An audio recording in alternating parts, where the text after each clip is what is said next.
Assalomu alaykum hurmatli tomoshabin. Kanalimizga xush kelibsiz. Agarda kanalimizda mehmon bo'lsangiz, videolarimiz ostida bir dona like tugmasini bosib qo'yishni hamda do'stlaringizga yetib borishi uchun ulashish tugmasini bosishni yodingizdan chiqarmang. Biz sizga kunning eng tezkor hamda muhim yangiliklari bilan Dunyo o'z yana e'tiboringiz markazida. Kecha 18-mart kuni Toshkent shahrida 14 yoshli qiz 9-qavatdan o'zini tashladi. Bu haqda Qalampir.uz so'roviga binoan Bosh prokuratura matbuot kotibi Hayot Shamsuddinov xabar berdi. Qayd etilishicha, Mirobod tumanida yashab kelgan 2011-yilda tug'ilgan voyaga yetmagan qiz Yashnobod tumani S. Azimov ko'chasida joylashgan ko'p qavatli uyning 9-qavatidan o'zini tashlab yuborib vafot etgan. Mazkur holat yuzasidan prokuratura tomonidan tergovga qadar tekshiruv harakatlari olib borilmoqda.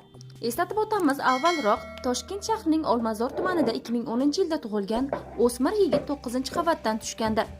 Tez yordam xodimlari tomonidan bemor shifoxonaga olib borilgan, biroq yigit vafot etganligi aytilgan. Video ostida bir dona like tugmasini bosib qo'yishni yodingizdan chiqarmang. Biz sizga eng birinchilardan bo'lib barcha xabarlarni taqdim etamiz.